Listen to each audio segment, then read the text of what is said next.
허허, 내가 영의정 자리에 오를 수 있었던 건 모두 덕임이 덕이다. 덕임이는 어서 나오너라. 부엌에서 걸어 나오는 덕임의 손엔 나무 상자가 들려 있습니다. 죄송하게 됐소이다. 영의정 자리는 오늘로써 끝입니다. 덕임아, 그게 무슨 소리냐? 그때 포졸들이 대문을 부수고 들어와 조치용을 둘러쌉니다. 이놈들, 내가 누군지 아느냐? 나는 영의정 조치홍이다. 부서진 대문 사이로 한 남성이 들어옵니다. 이 집 장남을 찾아라. 이 가문의 씨를 말려야 할 것이다. 이 말을 들은 조치용은 당황한 표정으로 이 사내를 바라봅니다. 기억나느냐? 네가 10년 전 이현수 대장의 집에 와서 했던 말이지. 아쉽게도 난 일이 살아있구나. 조치용은 이 모든 일이 이해가 가지 않는다는 듯 덕임을 바라보았습니다. 덕임은 비웃으며 얘기했습니다. 예전 내 주인이셨던 분이 나에게 하신 말씀이 있다. 그 어떤 무기보다 무서운 것은 바로 사람의 마음이다. 내 그땐 무슨 뜻인지 몰랐으나 지금의 너를 보니 알겠다. 이현수 대감은 아셨던 게지. 믿는 도끼에 찍히면 발등이 아니라 영혼까지도 무너진다는 것을 말이다. 오른팔이라 믿었던 덕임의 배신으로 넋이 나간 조치홍은 그 어떤 저항도 하지 못한 채 포졸들에게 끌려나갔습니다. 나는 잘못이 없지 덕임아? 내 아버지가 그런 극악무도한 짓을 저지를 때 난 고작 10살이었다. 나는 내 아버지와는 달라 그렇지? 덕임은 기가 차다는 표정으로 말했습니다. 아들이라는 자가 아비가 저리 끌려가도 본인 살길만 도모하는구나. 양반으로 태어나면 뭘 하느냐? 하는 짓은 짐승만도 못한 것을. 덕임의 말에 조인배는 화가 나 얼굴이 달아올랐지만 꾹 참았습니다. 그때 윤호가 말합니다. 당신은 이 집안의 땅 문서들을 담보로 죄다 나에게 넘겼으니 내 빚을 갚을 길이 없소이다. 살고 싶다면 노비가 되어서라도 갚아야 할 것이오. 조인배 역시 포졸들에게 끌려나갑니다.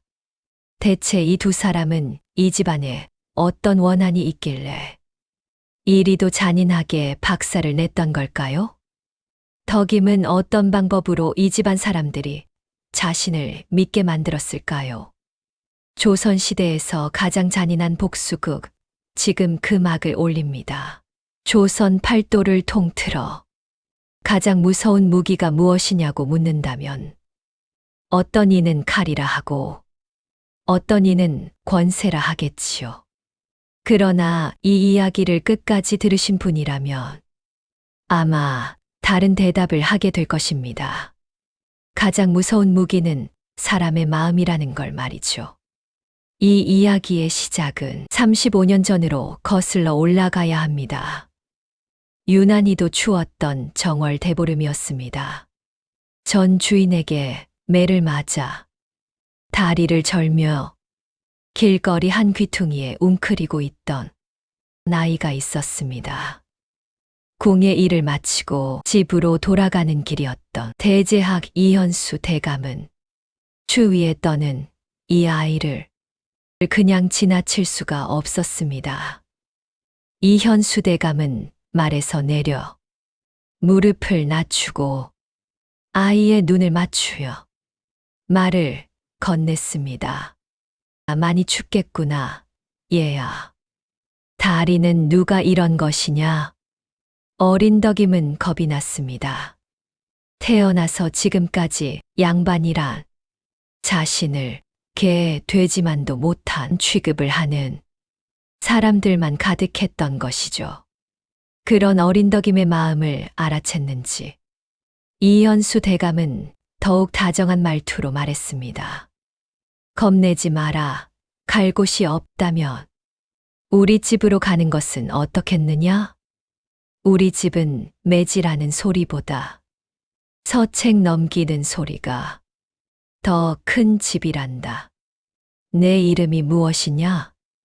어린 덕임은 이현수의 다정한 목소리에 조금은 경계가 풀어졌지만 그래도 아직 두려움이 앞서 있었습니다. 이현수는 다시 한번 물었습니다. 하늘 아래 귀하지 않은 목숨은 없다 했다. 네가 이곳에 이대로 있다간 추위에 얼어 죽거나 배고픔에 굶어 죽을 것이다. 나와 함께 우리 집으로 가지 않겠느냐? 어린 덕임은 하늘 아래 귀하지 아는 목숨은 없다는 말이 가슴에 맺혔습니다. 연신 고개를 숙이고 있던 덕임이 고개를 들어 이현수를 보았지요. 그리도 인자한 표정은 태어났어. 처음 본지라 적잖이 놀랐습니다. 그리고 덕임도 모르게 입이 열렸습니다. 저는 이름이 없습니다. 제 전 주인은 저를 인연으로 불렀습니다. 대제학 이현수는 어린아이의 입에서 나온 대답을 듣고 놀라지 않을 수가 없었습니다. 안타까운 듯 크게 한숨을 쉬며 덕임에게 말했습니다. 오늘부터 너를 덕임이라 부르마. 덕을 맡긴다는 뜻이니 훗날 내가 큰 덕을 베풀 사람이 되라는 내 소망이다. 그렇게 덕임은 이현수 대감을 처음 만나게 되었고 첫 만남부터 그를 존경할 수밖에 없었습니다. 그날 밤 따라간 대제학 이현수 대감 댁에는 그 계절이 다른 어느 집보다 깊고 선명하게 물들어 있었습니다. 마당에 심어둔 단풍나무가 붉게 타오르고 있었고 사랑채에서는 대감의 서책 넘기는 소리가 조용히 들려오고 있었지요. 대제학 이현수는 당대 조선에서 가장 옳곧다는 평을 듣는 사람이었습니다. 권세보다 의리를, 재물보다 명분을 앞세우는 사람이었고 그 고든 성품 때문에 조정의 적이 많았으나 백성들에게는 존경을 받았습니다. 대감은 덕임에게 빗자루 대신 붓을 잡는 법을 먼저 가르쳤습니다. 천한 종년이 그를 배워 무엇 하느냐는 주위에 만류해도 대감의 뜻은 꺾이지 않았지요. 그것이 덕임에게는 평생 갚지 못할 은혜의 시작이었습니다. 이현수 대감은 덕임에게 늘 얘기했습니다. 덕임아, 글은 높은 벼슬아치들의 전유물이 아니다. 글을 알아야 세상의 이치를 알고 이치를 알아야 남에게 속지 않는 법이야. 내가 비록 이 집의 종이나 내 마음만은 그 누구에게도 종속되지 않는 자유로운 사람이 되어야 한다. 덕임은 눈시울이 붉어지며 대답했습니다. 대감마님, 소인 같은 천한 것에게 어찌 이리 공을 들이십니까요? 어린아이의 질문이 이현수 대감의 마음을 찔렀지만 이내 곧 인자한 미소를 띄우며 대답했습니다. 사람이 사람을 대함에 귀천이 어디 있겠느냐? 나는 내가 이 집의 노비가 아니라 내 아들 윤호의 든든한 누이가 되어 주길 바란다. 그날 덕임은 다짐했습니다. 고작 집에서 일하는 노비에게 양반 도련님의 누이가 되어달라는 대감마님을 무슨 일이 있어도 지켜야겠다고 말이지요. 그날 이후 덕임은 밤마다 대감의 서재 밖에서 귀동냥으로 세상을 배워갔습니다. 세월이 흘러 덕임은 어느덧 25이 되었습니다. 이현수 대감 덕에 하루하루 배움의 재미를 느끼며 살아가던 어느 날이었습니다. 아침부터 이상한 기운이 집 안을 감돌고 있었습니다. 대감이 밥을 드시러 나오지 않았고 내당에서 대감마님의 낮은 울음소리가 새어 나왔습니다. 덕임이 밥상을 들고 사랑채 앞에 서서 잠시 기다렸으나 아무런 기척이 없었습니다. 그때 바깥에서 말발굽 소리가 들려왔지요. 수십 필의 말이 일시에 달려오는 소리였습니다. 덕임이 손에 든 밥상을 내려놓고 바깥쪽을 바라보는 순간 대문이 굉음을 내며 부서졌습니다. 무장한 군사들이 마당을 가득 메웠고 그 뒤를 따라 들어온 사람이 있었습니다. 50대의 당당한 체구, 관복을 갖춰 입은 남자였지요. 조 판서 조치용이었습니다. 조정에서 이현수 대감과 오래전부터 대립해온 인물. 뒤로 온갖 부정을 저지르면서도 겉으로는 충신의 탈을 쓰고 있는 자였습니다. 그가 들어서면서 마당 한가운데 서더니 냉담하고 거만한 목소리로 한마디를 던졌습니다. 대제학 이현수는 어디 있느냐? 영모의 수괴로 고변이 들어왔으니 당장 결박하라. 영모. 그 한마디가 이현수 대감 댁의 모든 것을 순식간에 뒤바꾸어 버렸지요. 대감이 사랑채에서 나오셨습니다. 흐트러짐 없이 갓을 쓰고 의관을 정지한 모습이었으나 그 눈빛은 덕임이 지금껏 한 번도 본 적 없는 빛을 담고 있었습니다. 두려움이 아니었습니다. 무언가를 깨달은 사람의 눈빛이었지요. 이미 알고 있었던 것입니다. 이날이 올 것이라는 것을. 대감이 결박되는 동안 덕임은 부엌 문 뒤에 몸을 숨긴 채 그 광경을 바라보고 있었습니다. 다리가 떨렸으나 소리를 내지 않았습니다. 집안이 풍비박산이 났고 이현수 대감은 옥사로 끌려갔습니다. 윤호는 아비를 따라 사랑채에서 내달려 나오는 것을 본 덕임은 소리쳤습니다. 안 됩니다, 도련님. 윤호는 깜짝 놀라 바닥에 넘어져 울음이 터졌습니다. 이 모습을 본 덕임은 마음속 깊은 곳에서 뜨거운 무언가가 올라왔습니다. 마님은 어찌할 바를 몰라 울고 있었고 도련님은 이 일을 해결하기엔 너무 어렸습니다. 먼저 어찌 된 일인지 알아봐야 했습니다. 포졸들이 돌아가고 엉망이 된 집안을 정리한 후 옥사로 달려갔습니다. 덕임은 포졸들에게 사정하여 짧은 시간이지만 이현수 대감의 면회를 허락받았습니다.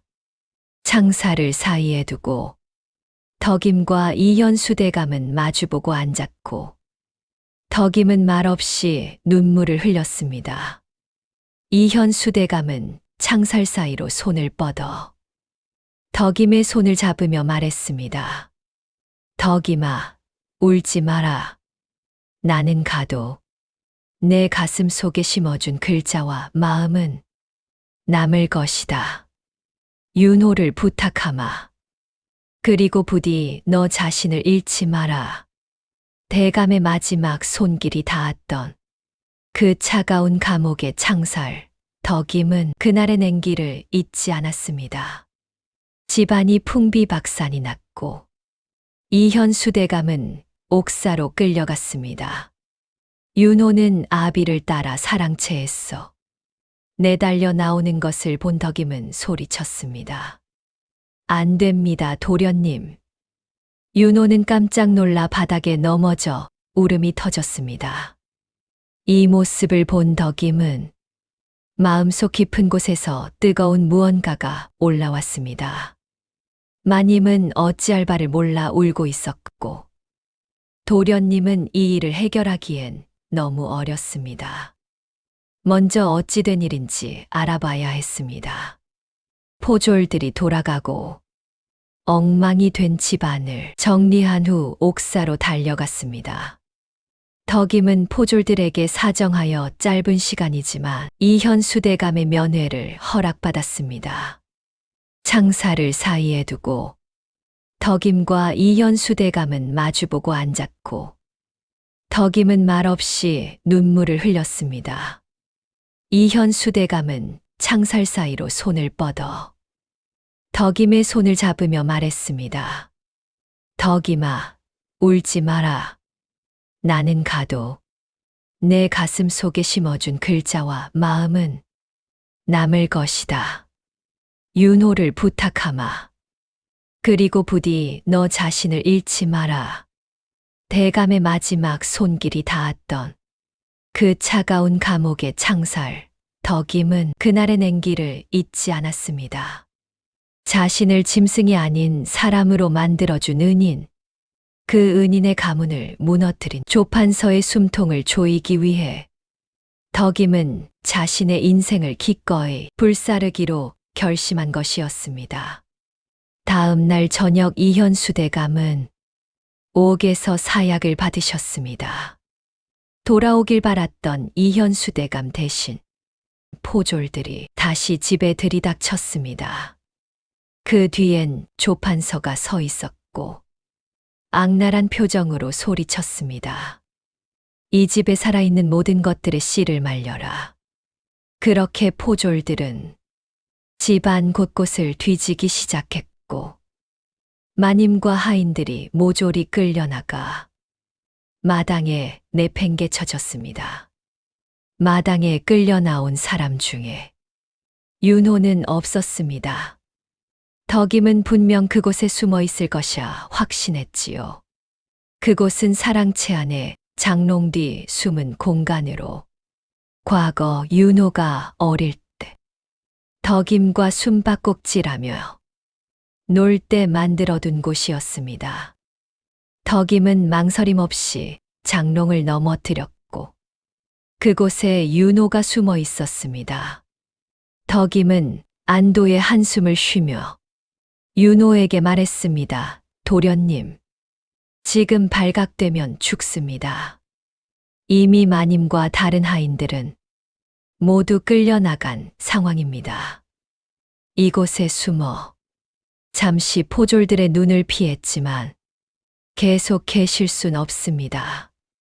저를 믿고 따라오실 수 있겠습니까? 윤호는 두려웠지만 덕임을 믿었습니다. 굳게 결심한 듯 아랫입술을 깨물고 고개를 끄덕였습니다. 조판서와 그 일당들은 윤호를 찾는 데 혈안이 되어 있었습니다. 조판서는 포졸들에게 소리쳤습니다. 당장 이 집 장남을 찾아라. 이 가문의 씨를 말려야 할 것이야. 서슬퍼런 조판서의 목소리가 귀를 찔렀습니다. 덕임은 두려웠지만 어떻게든 윤호를 살려야겠다는 생각뿐이었지요. 덕임은 곰곰이 생각한 끝에 그들이 절대 쳐다보지 않을 곳을 떠올렸습니다. 바로 안채 부엌 구석, 개천으로 이어지는 배수구와 연결된 작은 쪽문이었습니다. 덕임은 윤호에게 낮고 강하게 말했습니다. 도련님, 제 눈을 보셔요. 지금부터 소리를 내시면 우리는 죽습니다. 무서워도 죽어도 제 손을 놓으시면 안 됩니다. 아시겠죠? 윤호는 겁에 질려 눈물만 뚝뚝 흘리며 고개를 끄덕였습니다. 덕임은 재빨리 부엌으로 들어가 오물이 흘러나가는 좁고 낮은 쪽문을 향해 몸을 날렸습니다. 가시덤불이 살을 찌르고 오물 냄새가 코를 찔렀지만 덕임은 멈추지 않았습니다. 칼날 같은 공포가 목을 조여오는 순간에도 덕임의 눈은 형형하게 빛나고 있었습니다. 한참을 개천 바닥에 엎드려 기다린 끝에 말발굽 소리가 멀어졌습니다. 덕임은 얼굴이 긁히고 온몸이 오물로 뒤덮였지만 그 손을 잡고 있는 윤호가 눈에 들어왔습니다. 아픈 것은 뒤로 하고 윤호와 함께 뒷산 숲길로 내달렸습니다. 뒤를 돌아보자 20년을 일해온 집이 불길에 휩싸여 있었습니다. 길고 길었던 그날 밤 이현수 대제학 가문은 단 하루 만에 역적의 집안이 되어 지도에서 지워졌습니다. 덕임이 윤호를 데리고 닿은 곳은 한양 동쪽 끝 객주 거리의 낯선 주막이었습니다. 방 하나를 빌려 아이를 눕히고 덕임은 문을 닫고 혼자 앉아 있었지요. 새벽빛이 스며들 무렵 덕임이 자리에서 일어나 윤호의 이마를 한번 짚어보고는 방문을 열고 나설 때 그 얼굴에는 눈물 자국 하나 남아 잊지 않았다는 것만은 알 수 있었습니다. 덕임은 그 자리에서 마음을 다잡았습니다. 흐느끼는 대신 스스로에게 물었습니다. 지금 내가 할 수 있는 것이 무엇인가? 표정 하나 없이, 그러나 어느 때보다 단호하게 혼잣말처럼 중얼거렸습니다. 칼을 들지 않겠습니다. 칼은 한 번 휘두르면 끝이지요. 나는 그것보다 훨씬 더한 것으로 갚겠습니다. 얼마가 걸리든지 말입니다. 이튿날 아침, 한양 바닥에서 윤호의 얼굴을 모르는 이가 없었기에 영모로 몰린 이 상황에 한양에서 살 방법은 없었습니다. 덕임은 윤호를 늙은 보부사 박영감에게 맡겼습니다. 박영감은 그저 등짐 하나에 목숨을 걸고 팔도를 떠도는 보부상들의 우두머리였습니다. 시장에서 장사하는 상민들보다 살아가기 힘들었던 보부상의 상황을 잘 알았던 덕임은 시장 심부름을 다니며 물건도 사주고 찬밥도 나눠주며 친분을 쌓아왔었지요. 덕임은 박영감에게 윤호를 맡기며 말했습니다. 이 아이가 어디서 왔는지 묻지 마십시오. 짐꾼으로 쓰시되 장사를 가르쳐 주세요. 제가 데리러 올 때까지요. 보부상은 아무 말 없이 고개를 끄덕였고 윤호는 두려움이 가득한 눈빛이었지만 알고 있었습니다. 자신의 목숨을 부지할 수 있는 방법은 이 보부상을 따라 한양을 떠나는 것임을 말이지요. 그렇게 윤호는 보부상의 짐꾼이 되었습니다. 이름도 버리고 비단 옷 대신 거친 삼배옷을 입었지요. 그렇게 윤호는 상인으로서의 새로운 인생이 시작된 것입니다. 그렇게 뒤돌아 덕임은 곧장 조판서의 집으로 향했습니다. 그곳으로 가면서 덕임은 어찌하면 조판서의 집으로 들어갈 수 있을지 생각해 보았습니다. 사람을 쉬이 믿지 않아 하인 한 명도 허투루 들이지 않는다던 조판서였기에 무턱대고 하인으로 들어가겠다고 한다면 분명 의심을 살 것이었기 때문이죠. 그렇다면 조판서가 직접 덕임을 찾게 하는 수밖엔 없었습니다. 조판서의 집 근처에 다다랐을 때 다양한 음식 냄새가 코를 찔렀고 하인들이 진상 물품을 들고 조판서의 대문을 들락날락했습니다. 덕임은 하인 한 명을 붙잡아 무슨 일인지 물었습니다. 하인은 누가 들을까? 조심스럽고 작은 목소리로 얘기했습니다. 아니, 글쎄. 이 양반이 이현수 대제악마님을 몰아낸 기념으로 내일 연회를 연다지 않습니까? 참 하늘도 무심하시지.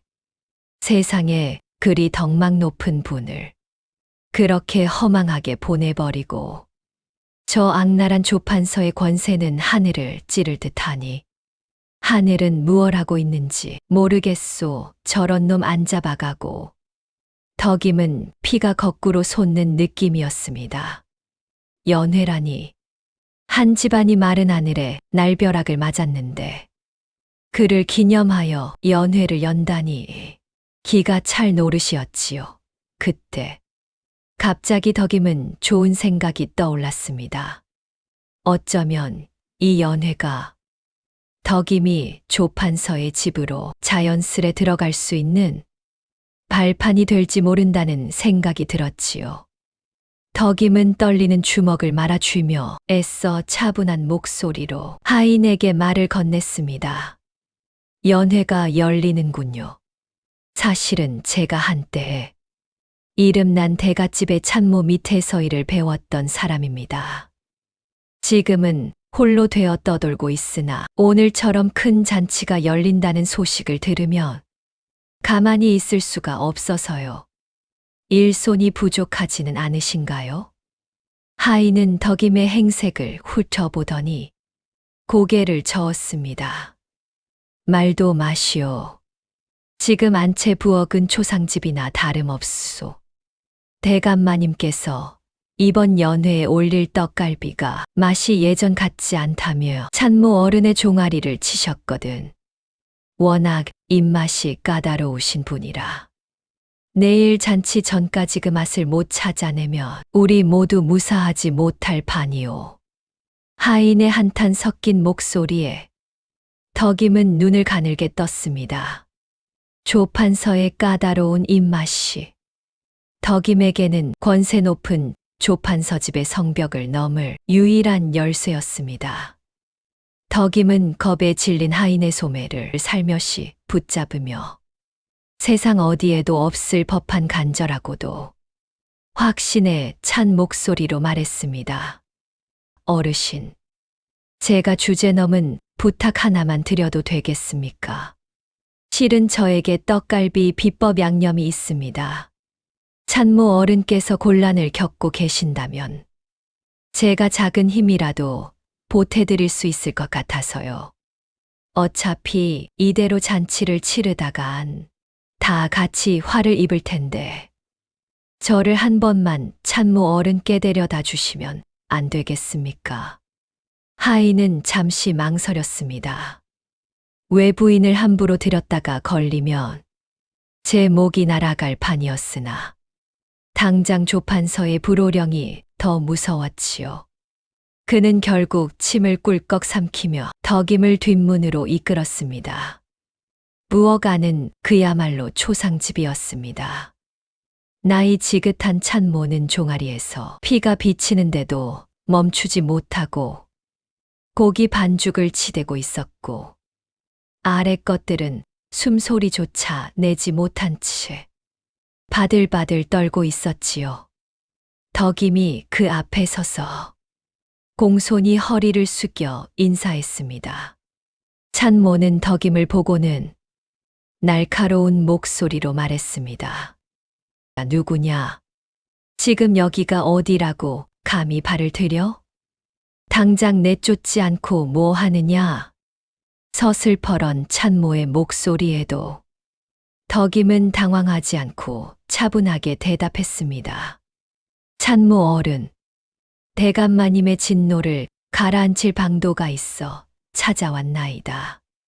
지금 고기 양념에 그것이 빠져 있어 대감마님의 입맛을 맞추지 못하시는 것이옵니다. 찬모의 손이 멈추었습니다. 비웃음과 당혹감이 뒤섞인 눈으로 덕임을 노려보며 말했습니다. 비방, 궁중시법까지 꿰고 있는 내가 모르는 비방이 이 세상에 어디 있단 말이냐? 덕임은 낮은 목소리로 말했습니다. 비방은 귀한 재료에 있는 것이 아니라 고기의 화기를 다스리는데 있사옵니다. 대감마님처럼 당뇨가 있으신 분들은 단맛이 겉돌면 금방 실증을 내시지요. 저에게 딱 한 장의 고기만 주십시오. 만약 대감마님께서 젓가락을 놓으신다면 제 목숨을 내놓겠습니다. 찬모는 절박했습니다. 당장 내일 잔치에 올릴 고기가 통과되지 않으면 제 자리가 위태로웠으니까요. 찬모는 차가운 목소리로 말했습니다. 그래, 한번 해보거라. 허나 만약 맛이 나지 않는다면 니년 때문에 시간이 지체되었으니 그 죄를 매질로 갚아야 할 것이다. 덕임은 찬모를 보고 가볍게 고개를 끄덕였고 자신을 데려온 하인에게 나직히 말했습니다. 제가 이곳에 무엇이 있는지 몰라서 그러는데 매실액과 산초가 있으면 가져다 주시겠습니까? 하인은 부엌에서 산초와 매실액을 가져왔습니다. 덕임은 찬모가 내준 고기 반죽에 한 숟갈씩 넣었습니다. 그리고 고기를 치대는 것이 아니라 결을 살려가며 조심스럽게 모양을 잡았고 숯불의 온도를 귀신같이 맞추어 육즙이 밖으로 새 나가지 않게 가두었습니다. 고기가 익어가자 지금까지의 떡갈비와는 차원이 다른 달콤하면서도 알싸한 향이 부엌 전체를 휘감았습니다. 덕임의 비법은 소고기의 잡내를 잡고 깊은 감칠맛을 내는 비방이었지요. 찬모가 떨리는 손으로 고기 한 점을 떼어 맛을 보았습니다. 씹는 순간 질긴 힘줄은 온데간데 없고 고소한 육즙이 혀를 적셨지요. 찬모의 눈이 커지면서 덕임에게 물었습니다. 이럴 수가, 양념이 고기 속까지 배어들었는데도 고기 본연의 맛이 살아있구나. 너 도대체 정체가 무엇이냐? 덕임은 살짝 미소를 지으며 대답했습니다. 그저 대감마님의 건강과 입맛을 걱정하는 미천한 사람일 뿐입니다. 찬모 어른, 내일 잔치에 이 고기를 올리십시오. 대감마님께서는 분명 크게 치아하실 것입니다. 다만 저를 찬모 어른의 보조로 곁에 두어 주신다면 잔치가 끝날 때까지 모든 고기 요리를 책임지겠습니다. 찬모는 계산기를 두드렸습니다. 이 계집의 솜씨라면 자신의 자리를 보존하는 것은 물론 조판서의 신임까지 독차지할 수 있겠다는 욕심이 생겼지요. 좋다. 내일 잔치가 워낙 커서 일손이 부족하던 참이었다. 너를 내 먼 친척 조카라고 둘러댈 테니 오늘 밤부터 부엌 한 구석에서 나오지 말고 내 지시만 따르거라. 알겠느냐? 덕임은 듣던 중 반가운 소리에 속으로 서늘한 웃음을 지으며 말했습니다. 예, 찬모 어르신. 그림자처럼 죽은 듯이 시키시는 일만 하겠나이다. 조판서는 꿈에도 몰랐을 것입니다. 자신이 그토록 아끼는 찬모의 뒤에 20년 전 자신이 멸문시킨 가문에 생존자가 숨어 있다는 사실을요.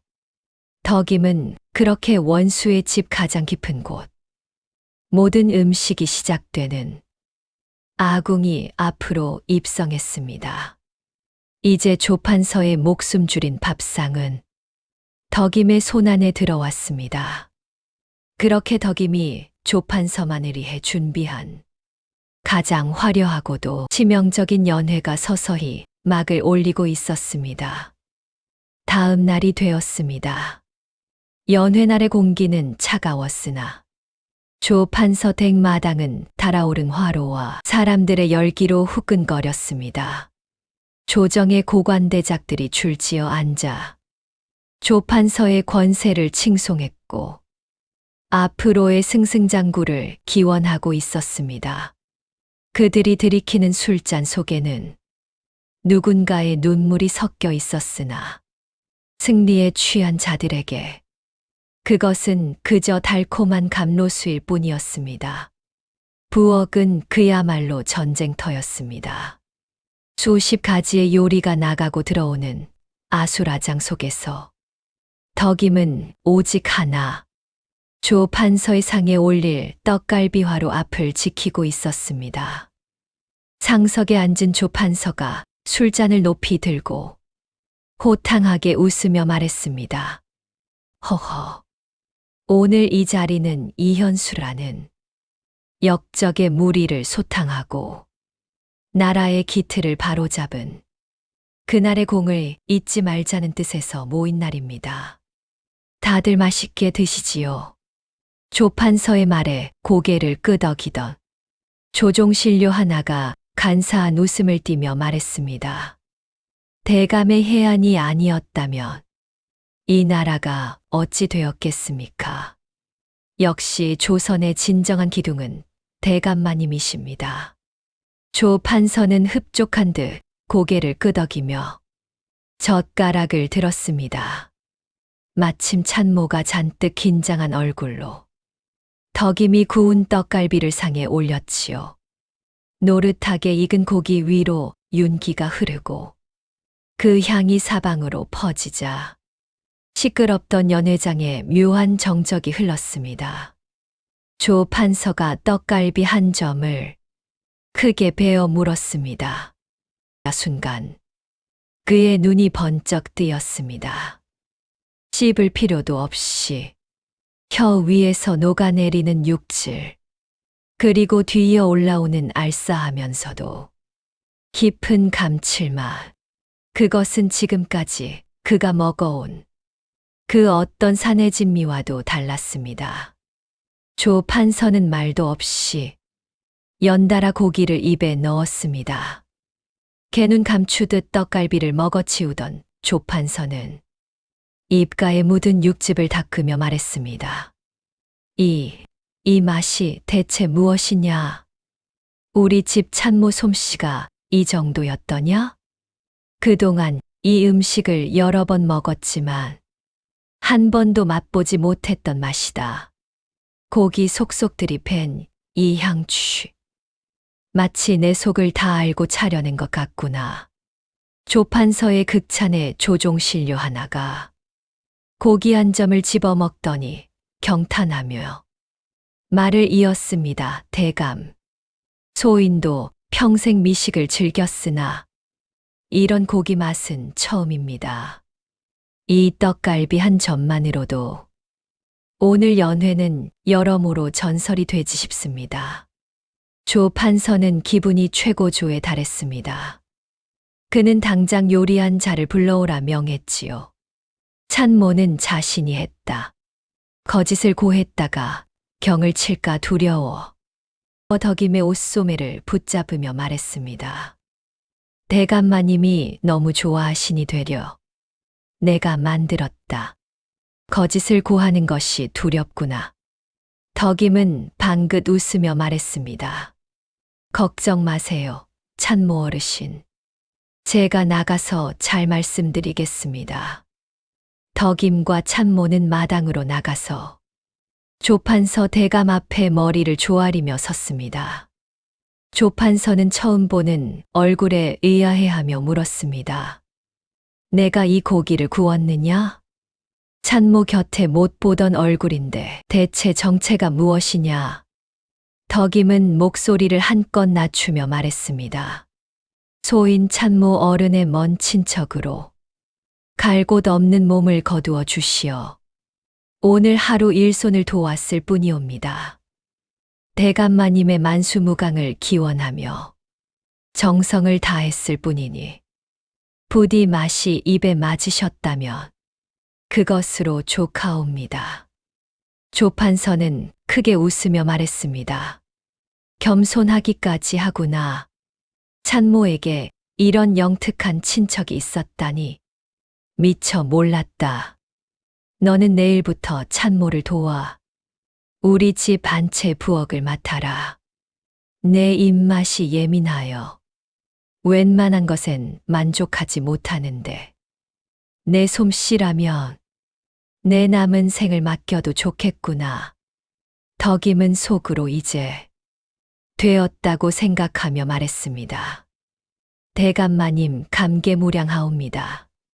소인의 평생 소원이 대감마님 같은 귀한 분의 밥상을 지키는 것이었나이다. 앞으로 대감마님의 기력이 다하시는 그날까지 소인이 정성을 다해 특별한 상을 올리겠나이다. 그렇게 떡갈비 하나로 연회해서 덕임은 조판서에게 눈도장을 찍는 계기가 되었습니다. 이현수 대제학 대감의 억울한 누명을 벗기기 위한 첫 단추가 꿰어진 것이지요. 부엌에서의 첫날부터 덕임은 달랐습니다. 새벽 첫 딸기 울기 전에 일어났고 아궁이에 불을 피우는 손이 한치의 서투름도 없었지요. 그러나 덕임이 처음부터 눈에 띄려 한 것은 아니었습니다. 오히려 반대였습니다. 처음 석 달 덕임은 그 집 부엌에서 가장 조용하고 가장 눈에 띄지 않는 사람이었습니다.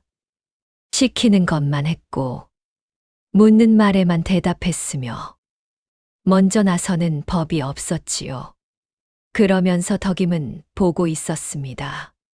조 판서 대감이 어떤 음식을 좋아하는지, 어떤 날 기분이 좋고, 어떤 날 심기가 불편한지, 대감마님이 무엇을 꺼리는지, 안채 식구들이 어느 계절에 어떤 것을 먹고 싶어 하는지, 부엌에서 일하는 하인들 사이에 어떤 서열이 있고 어떤 갈등이 숨어 있는지 덕임은 어느 것 하나도 허투루 보지 않았습니다.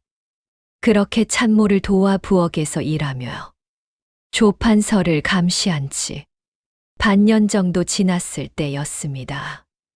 조판서의 악랄함은 조정뿐 아니라 집안 담장 안에서도 서슬이 펄했습니다. 그는 하인들에게 주는 세경조차 아까워하며 오히려 그들에게 고리로 돈을 빌려주고 평생을 노예처럼 부려먹는 일명 머슴사체로 재산을 불리고 있었지요. 부엌대기 막동이도 그 덫에 걸린 가련한 희생자 중 하나였습니다. 막동이는 병든 노모의 약값을 위해 조판서에게 직접 3냥을 빌렸습니다. 하지만 조판서는 이자에 이자를 붙여 반년 만에 30냥으로 불려놓았지요. 조판서는 막동이를 마당으로 불러 장부를 탁 치며 차가운 미소를 지으며 말했습니다. 막동아, 법은 멀고 내 고리 장부는 가깝다 하지 않았느냐. 내일까지 30냥을 가져오지 못하면 내 애미는 내일 아침 서해 염전노비로 팔아넘길 것이다. 억울하냐? 억울하면 양반으로 태어났어야지.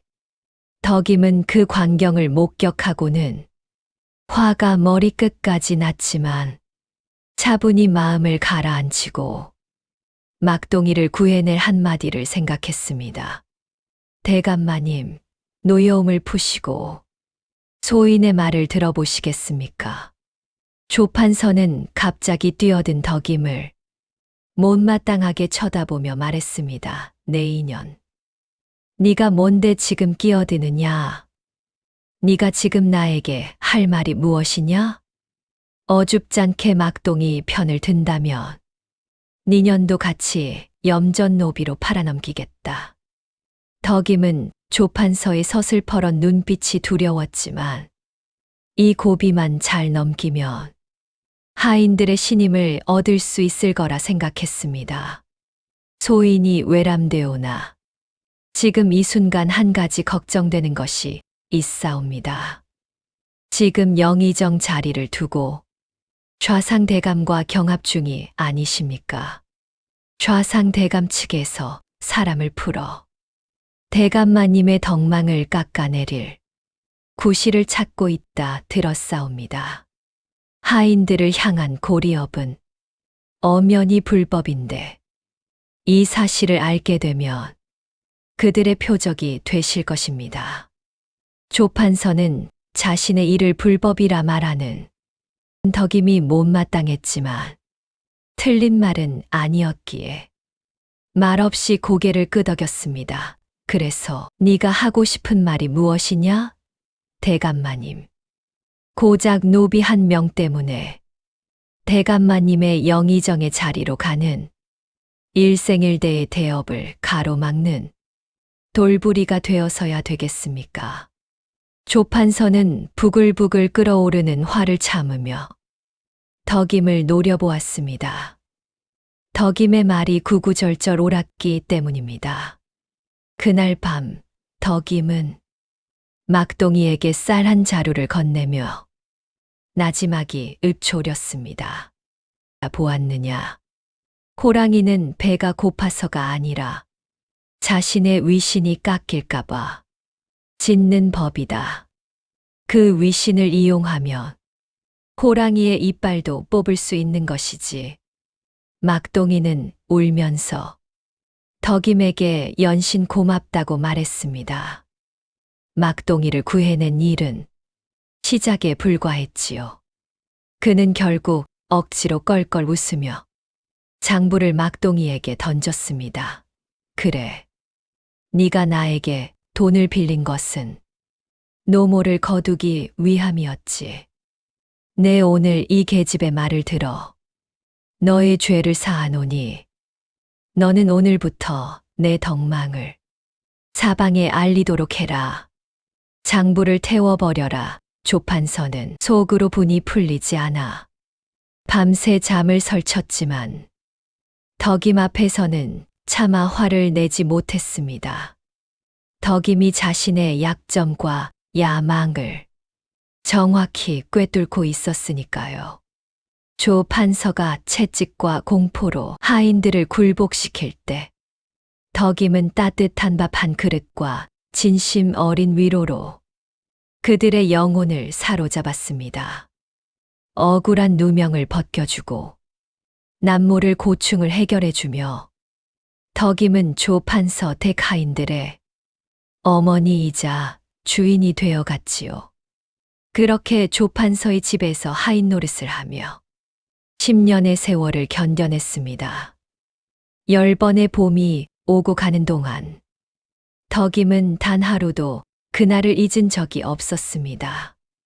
대감이 결박되어 끌려가던 그 가을날을 어린 도련님의 손을 놓아야 했던 그 새벽을 10년의 세월이 흘러가는 동안 조판서는 영의정이 되어서 끝없는 권세를 누리고 있었고 덕임은 뒤에서 하인들과 끈끈한 관계를 유지하며 조판서의 비리들을 기록해 나가고 있었습니다.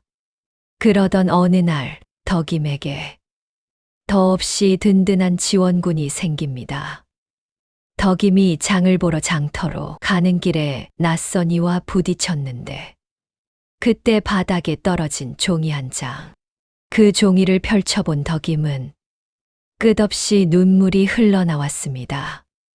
그 종이는 다름 아닌 윤호가 보낸 서찰이었던 것입니다. 종이 안에 쓰여 있는 장소로 찾아가니 어느새 20살이 넘는 어엿한 청년으로 자란 윤호가 있었습니다. 덕임은 윤호를 끌어안고 눈물을 흘리며 말했습니다. 윤호 도련님 살아계신 것도 감사한데 일이 올곧게 장성하셨다니 그동안 얼마나 고생이 많으셨습니까? 보부상 박영감에게 딸려 보냈던 도련님. 윤호가 기별해 온 것입니다. 10년 전 불길 속에서 죄를 뒤집어 쓴 채 울던 14살 소녀는 이제 없었습니다. 그 자리에는 단단한 어깨와 날카로운 눈매를 가진 어엿한 성인이 되어 있었습니다. 윤호는 자신을 보고 눈물을 흘리는 덕임을 토닥이며 말했습니다. 누이, 잘 지냈습니까? 덕임은 윤호의 거친 손을 잡았습니다. 이젠 고생이라곤 해본 적 없던 14살 도련님의 손이 아니었습니다. 거칠어진 손만 봐도 그간의 고생이 보이는 듯 했습니다. 덕임은 윤호를 보고 말했습니다. 도련님, 저는 잘 지냈습니다. 손이 이리 거칠어진 것을 보니 도련님이 얼마나 험하게 살아왔는지 알 것 같아 마음이 아픕니다. 윤호는 미소를 지어 보이며 말했습니다. 그날 누이가 아니었다면 어차피 죽은 목숨이었습니다. 이 정도는 고생이라 할 수 없지요. 그나저나 어찌 된 겁니까? 누이가 왜 조판서의 집 하인으로 살고 계신 겁니까? 덕임은 윤호의 물음에 지난 10년간의 일들을 말해 주었습니다. 윤호와 헤어진 뒤 어떻게 어떤 생각으로 들어간 것인지, 현재 덕임은 그 집에서 어떤 위치에 있는지, 앞으로의 계획까지 말이지요. 이 모든 얘기를 조용히 듣고 있던 윤호는 무언가 결심한 듯한 표정으로 덕임에게 말했습니다. 누이, 나는 이제 그 옛날 누이의 소매를 붙잡고 두려움에 떨던 14살이 아닙니다. 저를 키워주셨던 박영감님과 함께 작은 상단을 하나 만들었습니다. 지금은 돌아가셔서 제가 맡아 운영하고 있지만 매년 흑자를 내고 있지요. 누이 혼자 이 외로운 싸움을 하게 해서 미안합니다. 이제는 내가 도울 것입니다. 혹여 금전적으로 도울 일이 있다면 무엇이든지 말씀하세요. 덕임은 자신을 응원해 줄 지원군이 나타난 것 같아 든든한 마음이 들었습니다. 다음 날 덕임은 그 어느 때보다 행복한 아침을 맞이하였습니다. 윤호가 살아있다는 사실 하나만으로 덕임은 천군만마를 얻은 것 같았지요. 주방 정리 후 마당으로 나가니 조판서의 장남 조인배가 씩씩거리고 있었습니다. 조인배는 아버지 조판서를 쏙 빼닮은 사내였습니다. 아니, 권력의 단맛만 보고 자란 탓에 그 잔인함은 아비를 능가했지요. 그는 기분이 나쁘면 하인의 종아리를 치는 것으로 화풀이를 삼았고 자신의 앞길에 방해가 된다면 누구든 짓밟는 것을 당연하게 여겼습니다. 뭐하다 이제 기어 나와 시원한 식혜 한 사발 내오너라. 덕임은 서둘러 얼음이 둥둥 뜬 식혜를 가져다 주었습니다. 조인배는 그것을 단숨에 들이키더니 빈 사발을 덕임의 발치에 거칠게 내던졌습니다. 사발이 깨지며 얼음 조각이 덕임의 발등을 스쳤으나 조인배는 오히려 재미있다는 듯 비열한 미소를 지었지요. 그의 눈은 광기로 충혈되어 있었고 손끝은 미세하게 떨리고 있었습니다. 도련님, 왜 그렇게 화가 나셨습니까? 무슨 일 있으십니까? 조인배는 이를 바득바득 갈며 말했습니다. 관심 꺼라, 니년 같은 천것이. 사내 대장부 일에 관심이냐? 내 오늘 운이 나빠. 그 쥐새끼 같은 놈들에게 잠시 판을 내줬을 뿐이다. 조인배는 분에 못 이겨 탁자를 내리쳤습니다. 그는 투전판에서 돈을 잃은 게 분한 것이 아니라 감히 천한 왈패들에게 자신이 패배했다는 사실에 자존심이 상해 독이 바짝 올라 있었지요. 운이 없어도 이렇게 없을 수가 있느냐, 그놈들. 분명 내 패를 들여다본 게 틀림없어. 판돈을 키울 때마다 족족 일타니 한양에서 제일 가는 권세가의 아들을 상대로 감히 사기를 쳐. 그놈들, 내가 돈만 갚으면 손모가지를 다 잘라버릴 것이다. 덕임은 조인배의 떨리는 눈빛에서 그가 넘지 말아야 할 선을 넘었음을 직감했습니다. 조인배는 조판서처럼 권력욕이 강했지만 결정적으로 참을성이 없었습니다. 원하는 것은 반드시 가져야 했고 제 손으로 땀 흘려 얻어본 적이 없었기에 그 갈증은 허영심으로 채워져 있었지요. 도련님, 대감마님께서 아시면 가문의 위신이 어찌 되겠습니까? 대체 얼마나 이르셨기에 이토록 살기를 띠시는 것입니까? 조인배는 코웃음을 치며 말했습니다. 5,000냥이다. 얼만지 알면 내년이 줄 테냐? 그놈들이 당장 내일까지 안 가져오면 아버님 집무실 앞에 빈 문서를 붙이겠다더구나. 내 아비의 명성에 먹칠을 하려 함이 틀림없어. 내 당장 그놈들을 죽여버리고 싶다만 그럴 수 없다는 게 천추의 한이다. 덕임은 조인배가 투전판에 다닌다는 것은 알고 있었지만 이렇게 씩씩거리며 들어오긴 처음이었습니다. 덕임은 조인배를 엮어낼 한 가지 묘안을 생각해냈습니다. 덕임은 걱정스러운 듯 미간을 살짝 모으며 조인배의 곁으로 다가갔습니다. 5천냥이라니요. 대감마님께서 아시면 도련님의 목숨이 위태로울 것입니다. 그 왈패들이 대감마님의 권세를 우습게 보고 달려드는 모양인데 도련님 체면에 그들에게 약점을 잡혀서는 안 되지 않겠습니까? 허나 방법이 아예 없는 것은 아닙니다. 조인배는 덕임을 의심의 눈초리로 바라보며 말했습니다. 방법. 니년이 무슨 수로 방법을 찾아낸단 말이냐? 우리 집에서 빌어먹고 사는 주제에 네가 5천냥이나 되는 돈이 있더냐? 덕임은 주위를 둘러보며 주변 사람이 있는지 살피는 척하며 비밀인 듯 나지막히 얘기했습니다. 제가 장터에 드나들며 알게 된 전주가 한 명 있습니다. 이곳저곳 떠돌며 거상을 상대하는 자입니다. 낮은 이자로 큰 돈을 빌려주기로 유명하지요. 조인배는 귀가 쫑긋했지만 이내 실망하며 대답했습니다. 아무리 떠돌이라 하더라도 내 아비가 영의정인데 나를 모르는 사람이 있겠느냐? 내 이름이 장부에 오르는 순간 그놈이 나를 협박할지 어찌 알아? 조인배는 영악했습니다. 그는 타인을 믿지 않았고 오직 자신의 안위만을 생각했지요. 덕임은 그 악독한 본성을 정확히 파고들었습니다. 도련님. 그래서 제 이름을 빌리시라는 것입니다.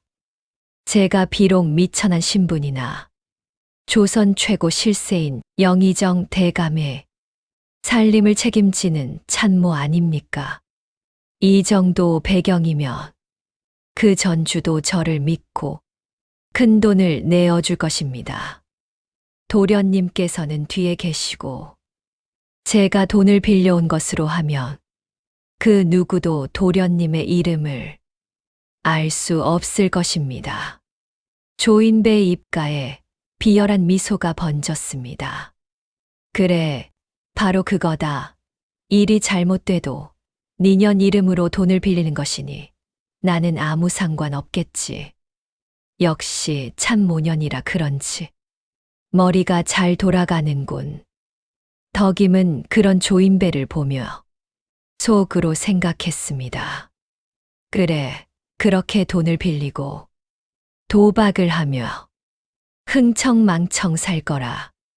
그 오만함이 결국 내 가문의 숨통을 끊을 것이다. 조인배는 덕임의 어깨를 잡아 끌며 말했습니다. 얼른 가서 돈을 빌려오너라. 네, 내일 그 투전판 놈들의 눈가를 다 뽑아버릴 테니. 조인배는 기뻐하며 밖으로 나갔습니다. 일이 잘못되면 덕임에게 모든 죄를 뒤집어 씌우고 자신은 빠져나갈 완벽한 계획이라 믿었지요. 하지만 그는 몰랐습니다. 덕임이 보낼 그 문서들이 향하는 곳이 저승사자보다 더 무서운 10년을 기다려온 윤호의 손이라는 사실을 말입니다. 덕임은 그렇게 윤호를 다시 찾았습니다. 그리고 윤호에게 지금의 상황과 앞으로의 계획에 대해 얘기했습니다. 윤호 도련님. 이렇게 돈을 조금씩 빌려주다 보면 분명 조인배는 도박에 중독되어 더 큰 돈이 필요하게 될 것입니다. 그때 제가 땅 문서 얘기를 하여 과거 대제학 대감의 땅들을 되찾겠습니다. 제가 그동안 조금씩 모아온 쌈짓돈이 있습니다.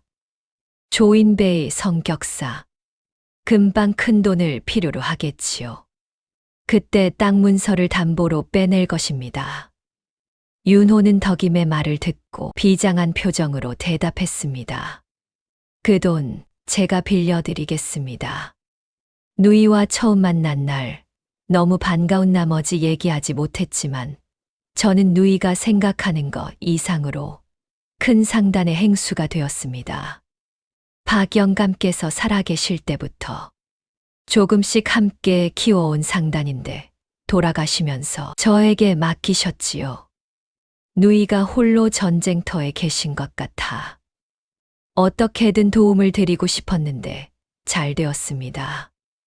윤호는 대제학 이현수 대감에게 배운 지식과 세마는 법, 시장에 이치는 그 거친 시장 바닥에서 윤호를 남다르게 만들었습니다.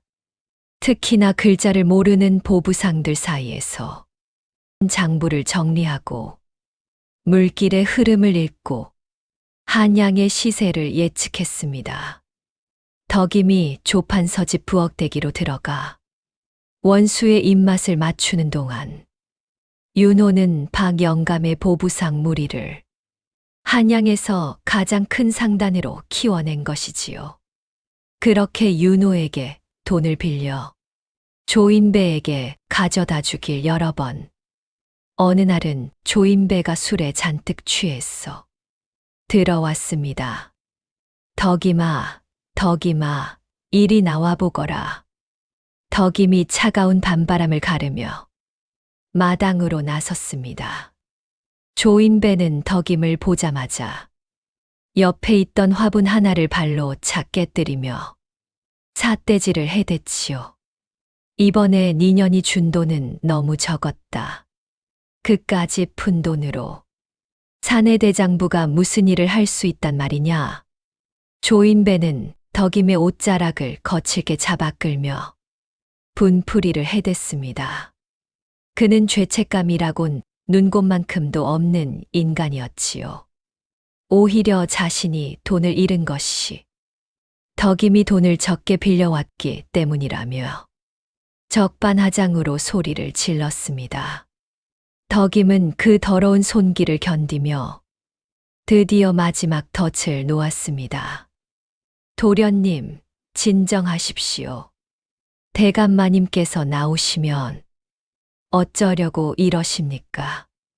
이미 전주에게 빌린 돈이 5,000냥을 넘어 이제는 제 이름 석자만으로는 단 한 푼도 내줄 수 없다 합니다. 돈을 더 빌리고 싶다면 담보를 가져오라 하네요. 조인배는 화가 잔뜩 난 표정으로 고래고래 소리를 질렀습니다. 뭐라? 담보. 담보라는 말에 술이 확 깼습니다. 감히 어느 안전이라고 담보를 노네. 내 아비가 영의정이다. 내 이름 석자면 하냐. 땅을 다 사고도 남건을. 그까짓 장사치 놈이 감히. 덕임은 서늘하게 속삭였습니다. 도련님. 그렇다고 그 전주에게 도련님의 성함을 일러줄 순 없는 일 아니겠습니까? 그리고 어차피 도련님께서 딱 한 판만 더 하시면 잃었던 돈을 다 찾고도 남을 텐데 이대로 포기하시면 그 왈패 놈들에게 비웃음만 당하지 않겠습니까? 조인배의 허영심이 꿈틀거렸습니다. 남에게 무시당하는 것을 죽기보다 싫어하는 그에게 비웃음이라는 말은 가장 날카로운 비수였지요. 조인배는 화가 머리끝까지 났어. 당장이라도 무슨 일이라도 저지를 것만 같았지요. 도련님, 그러지 마시고 잠시 가문의 땅 문서를 담보로 맡겨보시는 건 어떠신지요? 어차피 한 판만 더 해서 잃은 돈을 다 가져오시면 대감마님 몰래 금방 제자리에 돌려두면 될 일 아닙니까?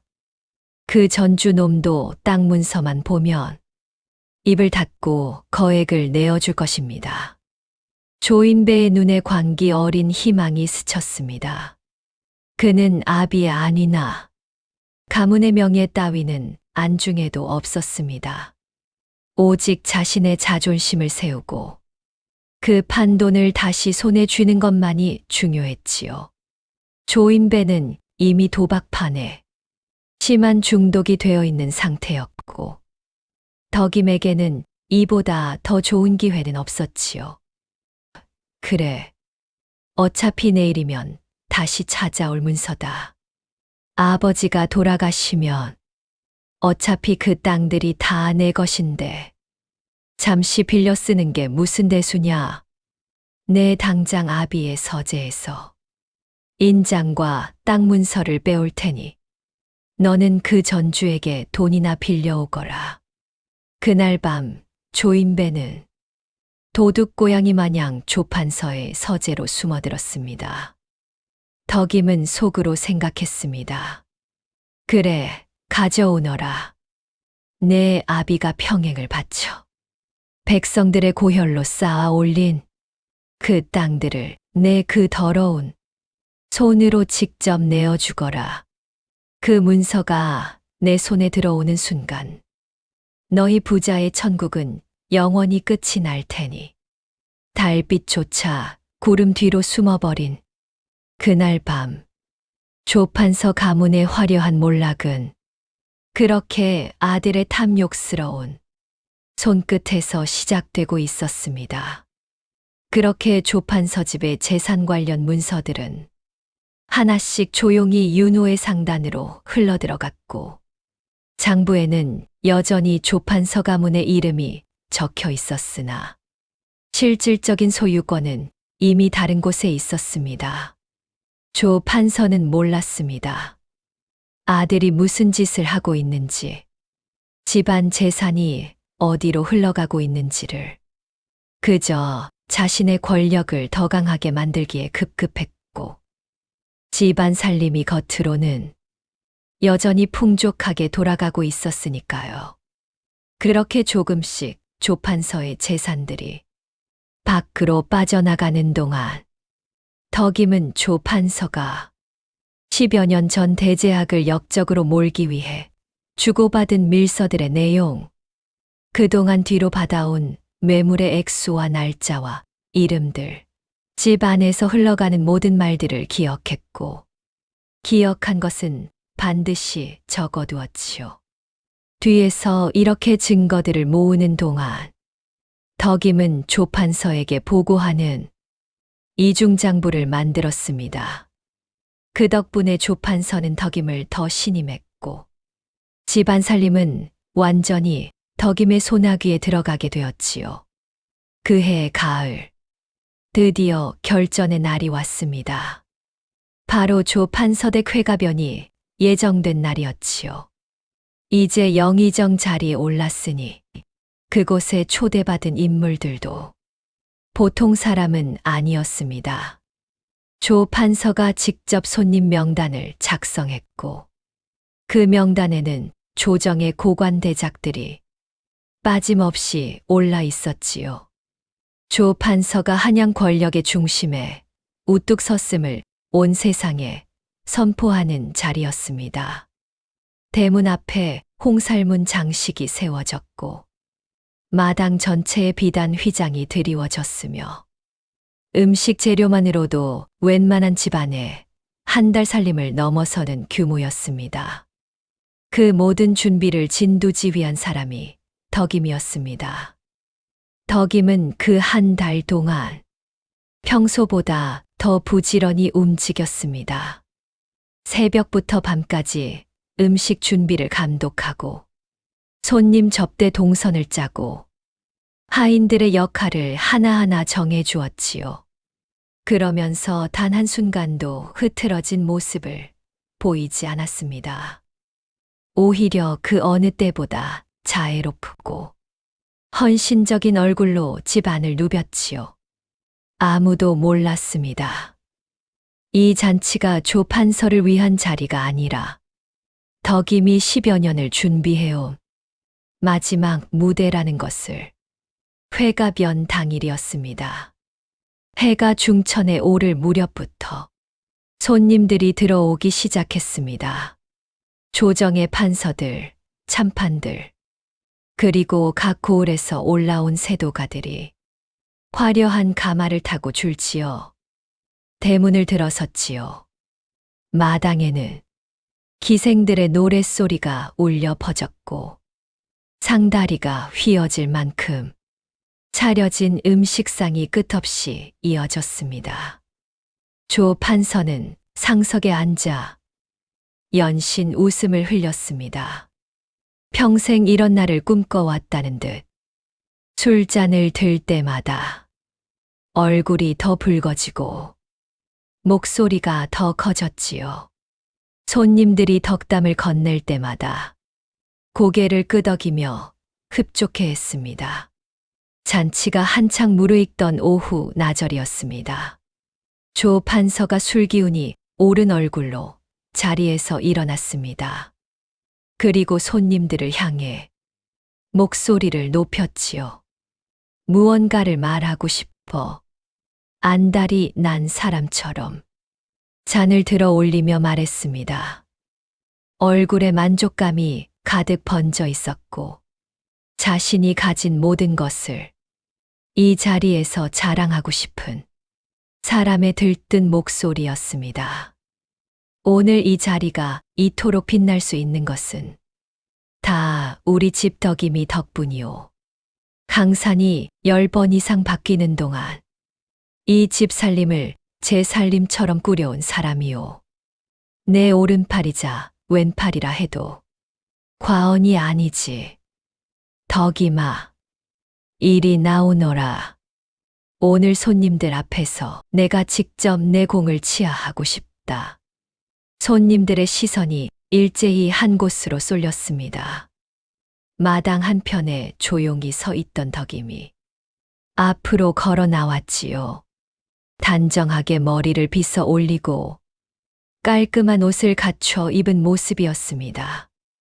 덕임이 조 판서 앞에 서서 공손히 고개를 숙이자 손님들 사이에서 감탄하는 소리가 흘러나왔습니다. 저런 충직한 하인을 두었으니 집안이 흥하는 것이 당연하다는 말들이었지요. 조 판서가 흐뭇한 얼굴로 덕임을 내려다보며 잔을 들었습니다. 덕임아, 내 덕에 내가 이 자리까지 왔다. 앞으로도 내 곁에 있어다오. 바로 그 순간 대문 쪽에서 소리가 들렸습니다. 문이 열리는 소리와 함께 낯선 발소리들이 마당 안으로 쏟아져 들어왔습니다. 손님들이 고개를 돌렸고 기생들의 노랫소리가 뚝 끊겼으며 마당 전체가 순식간에 얼어붙었습니다. 한 무리의 사람들이 들어서고 있었습니다. 앞에 선 것은 30대 중반의 당당한 사내였습니다. 상단 행수복을 갖춰 입었으나 그 눈빛이 장사꾼의 것이 아니었지요. 차갑고 단단하며 오래 기다려온 무언가를 드디어 꺼내려는 사람의 눈이었습니다.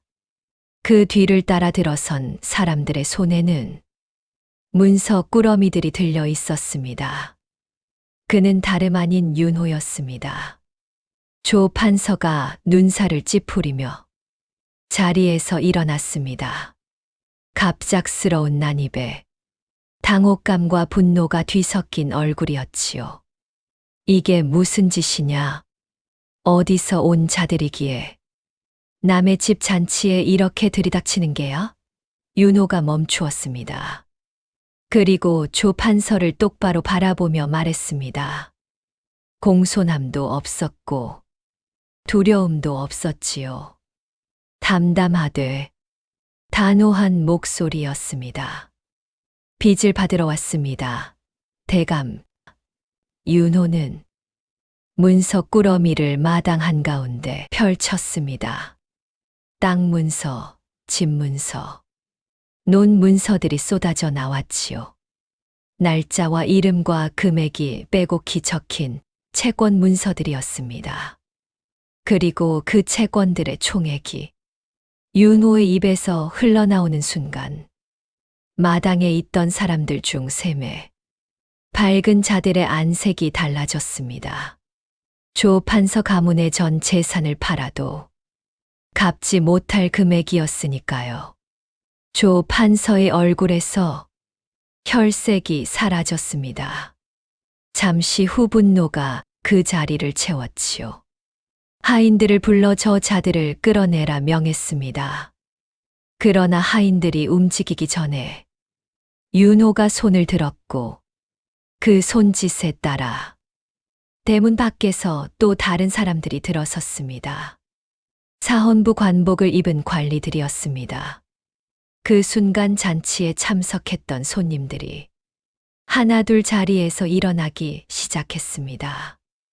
눈치 빠른 자들은 이미 이 상황의 무게를 느끼고 있었지요. 영의정이 되어 권세를 누리던 조 판서의 회가변이 한순간에 전혀 다른 자리로 변해가고 있었습니다.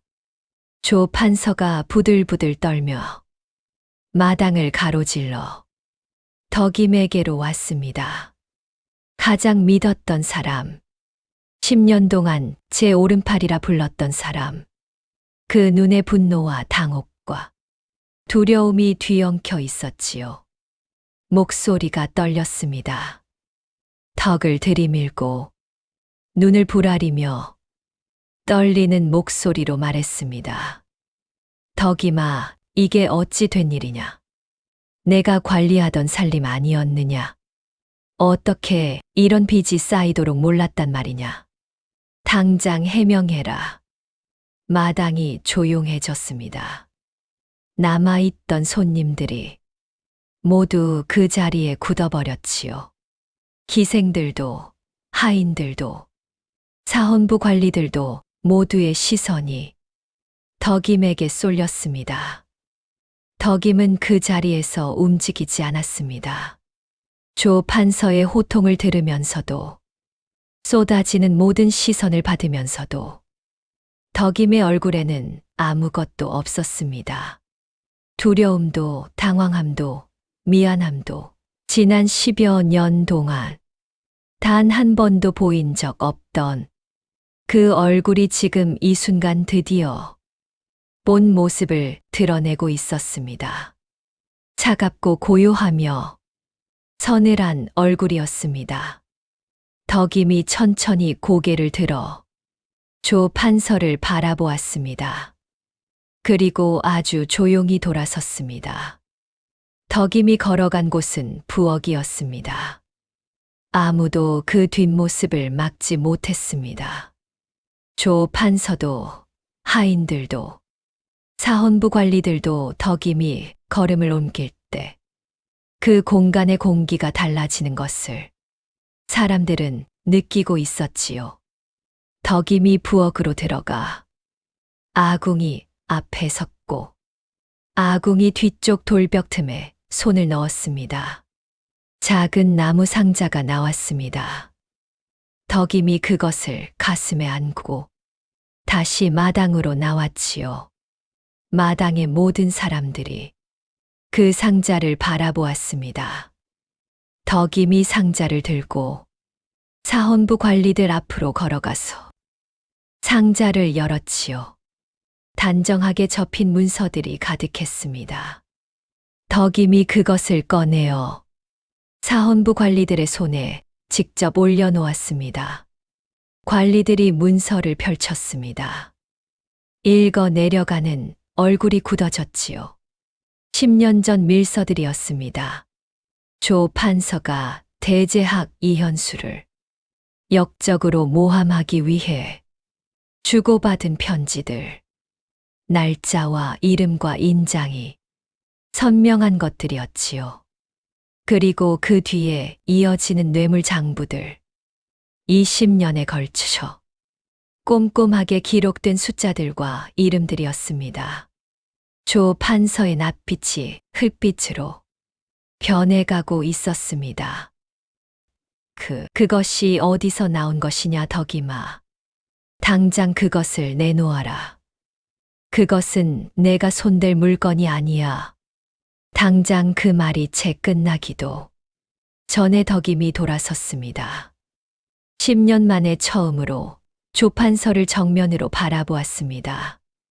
고개를 숙이지 않았고 내리깔지 않았습니다. 10여 년의 세월이 그 눈 안에 차갑게 고여 있었습니다. 그리고 덕임이 입을 열었습니다. 낮고 또렷하며 조금의 떨림도 없는 목소리였습니다. 20년을 단 한 번도 입 밖에 내지 않았던 말이었지요. 대감마님, 10년 전 가을, 대감께서 역적으로 몰아서 멸문시키신 집이 있지요. 대제학 이현수 대감 댁입니다. 소희는 그 집 여종이었습니다. 조 판서의 눈이 흔들렸습니다. 덕임이 한 걸음 더 나아가며 말을 이었습니다. 마당에 남아있던 모든 사람들이 숨을 멈추었습니다. 조 판서의 입이 열렸다 닫혔습니다. 무언가를 말하려 했으나 소리가 나오지 않았지요. 그 얼굴에 번지는 것은 분노가 아니었습니다. 공포였습니다. 10여 년 동안 자신의 밥을 지어온 사람이, 자신의 오른팔이라 불렀던 사람이 자신이 죽인 사람의 집에서 온 사람이었다는 것을 이제야 깨달은 자의 공포였지요. 덕임이 마지막으로 말했습니다. 젊은 혈기로 휘두르는 칼은 통쾌하지만 허무하다고 들었습니다. 소희는 칼 대신 사람의 마음을 무기로 삼았습니다. 믿는 도끼에 찍히는 발등이 더 아픈 법이라지요. 당신이 나를 믿으면 믿을수록 내가 휘두를 칼날은 더 날카로워져 갔던 겁니다. 사헌부 관리들이 움직이기 시작했습니다. 조 판서가 뒷걸음질 치며 달아나려 하자 윤호가 막아섰습니다. 내가 기억나느냐? 그날 네 놈은 우리 가문의 씨를 말리라 했지만 안타깝게도 일이 살아서 너를 만나게 되는구나. 네가 죽었다 생각했던 이현수의 아들 이윤호다. 조 판서는 가슴을 움켜쥐며 뒤로 넘어갈 듯 비틀거렸고 윤호는 계속 말을 이어갔습니다. 당신은 당신의 아들이 도박에 미쳐 가문을 팔아치웠다 생각하겠지만 틀렸다. 당신이 10년 전 우리 아버지를 모함하며 시작한 그 탐욕이 오늘 당신의 아들의 손을 빌려 당신을 지옥으로 끌어내린 것이다.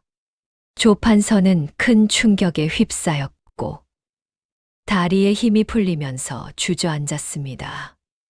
아비의 이런 상황을 아는지 모르는지 조인배는 얼굴이 사색이 된 채 덕임을 불러댔습니다. 덕임아, 나는 상관없는 것이지. 내 이름으로 빌린 것이 아니지 않느냐. 덕임은 그런 조인배를 싸늘하게 바라보았습니다.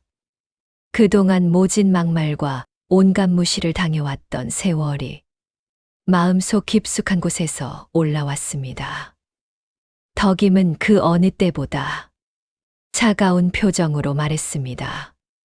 태어날 때부터 모든 걸 가졌기에 빼앗기는 기분이 어떤 건지 모르셨겠지요. 도련님이 식혜 한 사발을 찾으며 거드름을 피울 때 저는 당신 가문의 숨통을 끊을 칼날을 갈고 있었습니다. 이제 영의정 아들이라는 화려한 옷을 벗고 당신의 능력껏 살아가 보시오. 조인배는 덕임의 치맛자락을 붙잡으며 말했습니다.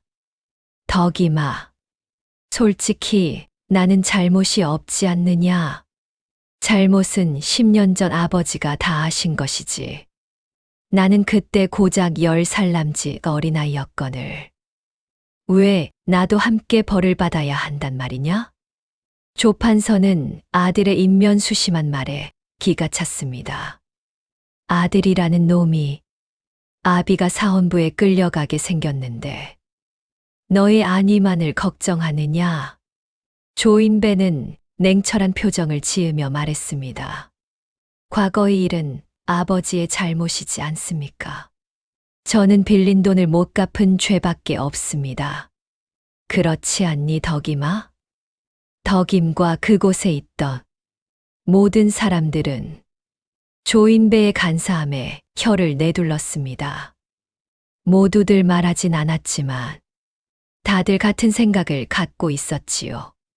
그 아비의 그 아들이구나. 라고 말입니다. 당신도 죄가 있지? 이현 수대감님께서 살아계실 때 저에게 해주신 말씀이 있습니다. 사람으로 태어나 귀하지 않은 목숨은 없다고 말이지요. 하지만 당신은 단 한 번도 우리를 사람으로 본 적이 없지 않소. 허나 당신이 짐승이라 부르며 짓밟던 이들이 지금은 당신의 몰락을 지켜보는 심판자가 되었고, 이 집에 빌어먹고 산다던 나는 이제 당신의 생사여 탈권을 쥐고 있는 사람이 되었네요. 조인배의 안색이 흙빛으로 변했습니다. 자신이 하인들에게 저지른 악행이 그대로 자신에게 돌아올 것이라는 공포가 비로소 그를 덮친 것이지요. 덕임은 고개를 돌려 마당에 모인 하인들을 바라보았습니다. 그들의 눈에는 오래 묵은 채증이 내려가는 시원함이 서려 있었습니다. 해가 기울기 시작하는 늦은 오후였습니다. 조 판서는 사헌부 관리들에게 결박되어 끌려갔습니다. 화려했던 비단 휘장은 바람에 펄럭이다 한쪽이 떨어졌고, 상다리가 휘어지도록 차려져 있던 음식상은 아무도 손대지 않은 채 식어가고 있었지요. 10년 동안 권세를 누리던 집안이 단 하루 만에 무너지고 있었습니다. 덕임은 그 모든 것이 정리되는 것을 마당 한편에 서서 바라보았습니다. 윤호가 모든 정리를 마치고 덕임에게로 걸어왔습니다. 그리고 덕임의 옆에 나란히 서서 텅 비어가는 마당을 함께 바라보았습니다. 한동안 두 사람 모두 말이 없었지요. 이윽고 윤호가 조용히 말했습니다. 목이 매는 것을 간신히 누르는 목소리였습니다. 누이, 이제 정말 다 끝난 것입니까? 덕임이 고개를 끄덕였습니다. 그리고 처음으로 어깨에서 무언가가 내려가는 것이 느껴졌습니다. 조 판서와 조인배 부자가 끌려간 뒤 그 집은 며칠 동안 이상한 고요 속에 잠겨 있었습니다. 하인들은 어찌할 바를 몰라 처마 밑에 모여 수군거렸고, 며느리들은 보따리를 싸서 친정으로 떠났으며 드나들던 손님들의 발길은 씻은 듯이 끊겼지요. 권세라는 것이 이토록 허망하게 증발해버리는 것을 그 집에 남은 사람들은 몸으로 느끼고 있었습니다. 그러던 어느 날 저녁이었습니다. 누이 상단의 이름으로 조 판서 댁의 모든 빚을 매입했습니다. 이것들은 누이의 공이 아니었다면 얻을 수 없는 재산입니다. 이것들은 모두 누이의 것입니다. 문서들을 받아들고 읽어 내려가던 덕임은 복수의 그날만을 기다리며 참고 지낸 세월이 생각나 눈시울이 붉어졌습니다. 그리고 생전에 자신을 딸처럼 여겨주셨던 대감마님의 얼굴이 떠올랐습니다. 벅차오르는 감정을 억누르며 윤호에게 돌려주며 말했습니다. 도련님, 제가 이리 도련님과 마주보고 앉아있지만 제 신분은 노비입니다. 그리고 저는 재산에 욕심이 있어 이 일을 도모한 것이 아닙니다. 제 신분과 상관없이 누구보다 저를 사람으로 귀히 여겨주신 대감마님에 대한 보답으로 도련님을 살리고 이 집안의 복수를 한 것이지요. 이것은 도련님께서 관리하시는 것이 맞다고 생각합니다. 저는 이 방 한 칸이면 족합니다. 윤호는 그런 덕임을 말없이 바라보았고, 덕임은 그런 윤호에게 인자한 미소를 띄웠습니다. 그렇게 며칠이 지났습니다. 조판서 가문의 재산은 채권자들에게 분배되었고, 부정하게 취득한 재산은 몰수되었으며, 저택과 그 안의 모든 것은 합법적인 새 주인에게 넘어가게 된다고 하였습니다. 윤호는 덕임에게 집에 관련된 문서들을 내밀었습니다. 보시오 누이, 집주인 이름에 누구 이름이 적혀 있는지. 덕임은 문서를 보고 놀라지 않을 수 없었습니다. 그 문서들의 주인은 다름 아닌 덕임이었죠. 도련님, 이게 어찌 된 일입니까? 집주일란에 어찌 제 이름이 적혀 있는 것입니까? 윤호는 흐뭇한 표정으로 말했습니다. 내가 사헌부에 직접 청했습니다. 10년 전 돌아가신 제 아비의 누명을 벗겨주었고, 나라의 세금을 뽑아먹는 역적인 조판서를 잡게 된 건 모두 누이의 공이라고요. 제가 내민 서류들을 검토하시더니 누이의 공을 치하해 노비라는 신분에서 면천시켜 주셨습니다. 덕임은 끝없는 눈물을 흘렸습니다. 이 집에서 참고 견딘 세월에 대한 눈물이었습니다. 덕임의 눈물이 문서 위로 툭툭 떨어졌습니다. 윤호는 그런 덕임의 어깨를 조용히 감싸 안았습니다. 이제 더 이상 도련님이라 부르지 않아도 되는 사람 대 사람으로서의 재회였습니다. 덕임이 면천되어 이 저택의 정당한 주인이 되었다는 소식은 순식간에 집안에 퍼졌습니다. 덕임의 은혜를 입었던 하인들은 마당에 모여 기쁨의 눈물을 흘렸지요. 그렇다면 조판서와 조인배는 어찌 되었을까요? 조판서와 조인배는 덕임에 의해 저 멀리 북쪽 끝 사람의 목숨값이 소금 한 가마니보다 못하다는 염전으로 팔려갔습니다. 평생 비단 옷만 입고 식혜 한 사발에도 투정을 부리던 그에게 소금물에 절여진 삼배옷과 쉰 보리밥은 그 자체로 지옥이었지요. 어이, 조씨. 어딜 멍하니 서 있어. 당장 소금판 안 밀어? 이봐, 당신이 한양에서 영의정이든 뭐든 여기선 밥값 못하면 짐승만도 못한 게야.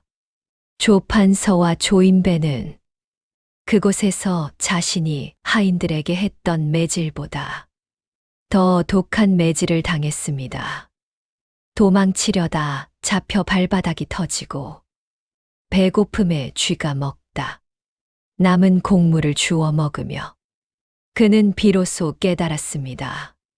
자신이 그토록 멸시하던 하인들이 겪은 고통이 얼마나 시린 것이었는지를 말입니다.